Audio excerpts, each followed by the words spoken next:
Hey guys, my name is Matsumiyo, and welcome to another episode of Sunday Mailbox. This is a video series where you, the viewer, can submit your gaming-related questions, and then I will give my humble opinion on them. To get the formalities out of the way real quick, if you'd like to submit your own question that could be featured in an upcoming episode, you can do so by leaving a comment down below, or by sending me a Facebook or Twitter message. The first question today comes from Ivan, and it is, what do you think about a mute buff that gives them the ability to deny the plans of the diffuser if a person goes and plans in the proximity of the jammer? So I'm right there with you that mute needs an upgrade, and one way they could go about it is what you just recommended. The thing about it, though, is I really don't think that this would be all that big of an upgrade. Sure, in some circumstances, it might be the difference between your team winning and losing. Maybe they're trying to plans, and in that brief couple of seconds, they panic and not realize they're next to a jammer. That's when you're able to swoop on in and take them out. But I think in most circumstances, this would be pretty inconsequential. One idea that I really like, I was talking with Macy J about this, is that instead of just flat out buffing the range of his jammer so that he's just better in every situation, why don't they just add on and improve the systems that they already have in place? You guys probably know that when you're going against a mute and you're driving around in your drone, that when you get close to one, it doesn't just automatically take you out of the drone. There is that little bit of breathing room so that you know that a mute jammer is nearby. If you get closer, you're gonna get stuck, but you can try to work around it. And so instead of just having that larger circle around the mute jammer only being a mechanic for the drones, why don't they extend that on over to counter Dokkaebi and Lion? Technically, mute is a counter to those two operators, but because the actual jammer is so small, at least the little one, it really doesn't do a whole lot. Especially if you're supposed to stand still as Lion. Yeah, I guess if you're on the drone, you can kind of wiggle around a little bit, but because it is so small, it pretty much does exactly what Lion wants you to do, which is to stand still. If they increased that radius, because it's already in the game, it already affects the drones, but extended it on over to Dokkaebi and Lion, that might be exactly what mute needs to become a bit more effective against those two operators. This wouldn't be a bigger nerf to drones, wouldn't have any effect there. It wouldn't stop or be a bigger of a turn to get through reinforcements, because let's be honest, he does a good job of that already. It would just be a nerf to Dokkaebi and Lion and make him better at dealing with them. Thankfully, Ubisoft has indicated that they do have plans on improving mute sometime in the future. I believe there was a post on Reddit where a developer responded to a question and basically stated that they don't just plan on increasing the radius of his gadget, but they have something else in store. And so maybe it's your idea to try to make it harder for people to plant the diffuser when they're playing on that game mode. Maybe it's going to allow mute to attach his gadget to walls, or maybe they're going to do something along the lines that we just discussed. All in all, though, I think that something could be done to mute. He's not terrible. He's definitely a decent operator, but I think that they could take a couple extra steps to make him a bit more viable. The next question comes from Ryan, and it is, do you think that Ubisoft should prioritize more of the already implemented aspects of the game rather than new content? Example would be the rank system, the alpha pack system, just some ideas.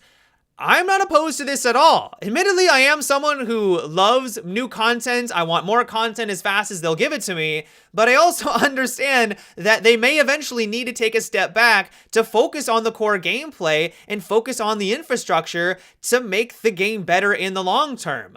Ubisoft has already kind of taken a step in that direction with this season. If we look back at year 1 and year 2, technically we were supposed to get 4 brand new maps, but at the end of year 2, we only got 3 because they just realized they needed to focus on that core infrastructure and gave us Operation Health. When we move on over into this year, we'll technically only be getting 2 brand new maps, and then they went back and redid and reworked old maps. And so if we move on over into year 4, which I'm assuming is going to happen, I don't know if it's been confirmed just yet, but I can only imagine that we're going to get even more DLC. This isn't something that I think is too unreasonable. Instead of having 8 operators come out, maybe they need to drop it down to 6. This will then give them time to take a look back at the old operators and maybe make some changes in a timely manner. If I had to take a guess, this is the reason why Tachanka hasn't seen a rework yet. If they need to pump out 2 operators every 3 to 4 months, that doesn't give them a whole lot of time for anything else on their plays. They need to rework Tachanka from the ground up, and that's difficult to do so in those time restraints. And so if they dropped it down to 6, maybe that would give them that breathing room. And so all in all, I would not be surprised or really opposed to the idea of Ubisoft moving in this direction in the future. Focus on the core gameplay, focus on what we have, make it as good as possible, still give us content because that's important. I realize not everyone's going to be on board with this idea. They would also probably need to adjust the way that the season pass works, either reduce the price or just give more in some other categories, some other aspects of the game. But I definitely don't think that this would be the worst thing for Rainbow Six Siege. The next question comes from Levi, and it is, what do you think about an offensive operator that has the special ability to have 3 regular drones that are as quiet as Twitch and don't make as much noise when they jump?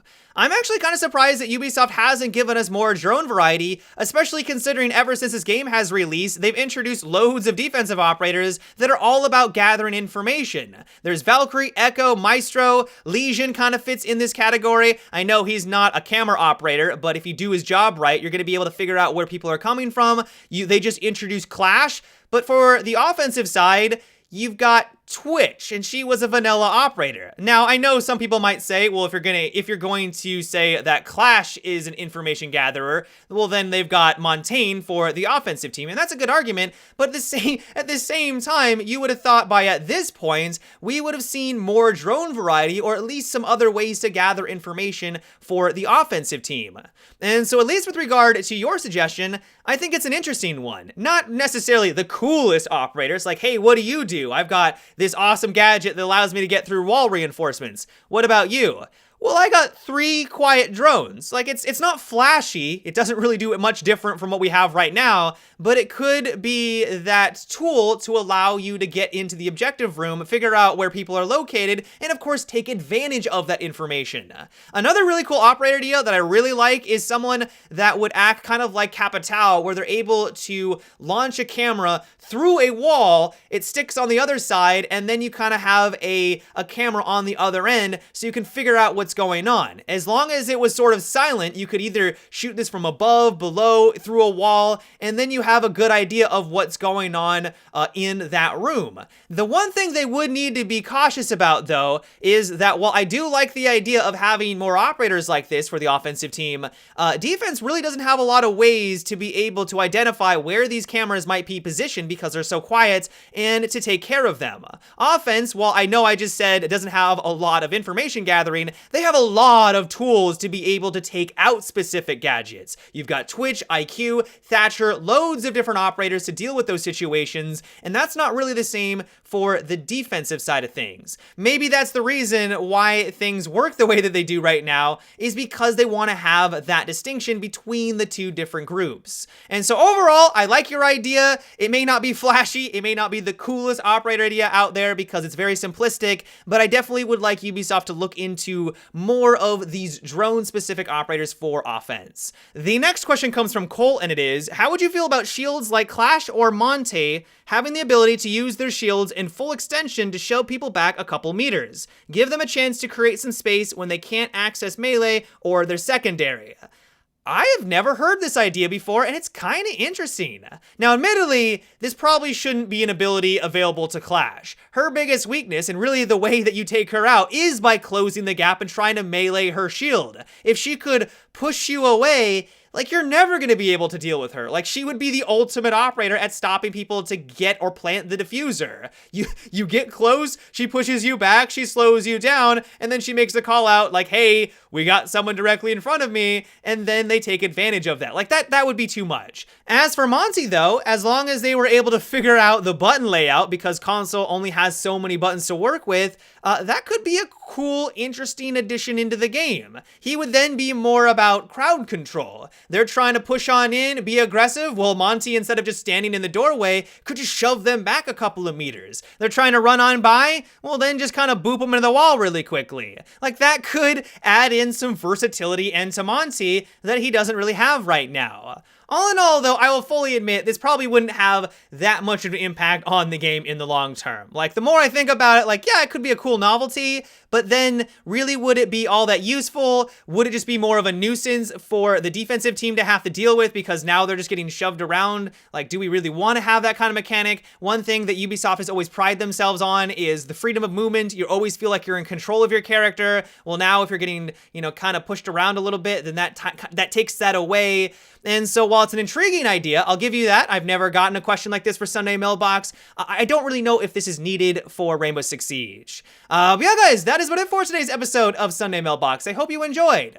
Let me know what you thought about what we discussed in today's video. Do you think that Mute needs an upgrade? Do you think that he's in a good place right now? Let me know down below. As always, if you'd like to submit your own question for an upcoming episode, you can also leave a comment or by sending me a Facebook or Twitter message. But until tomorrow, guys, have a good one and take it easy.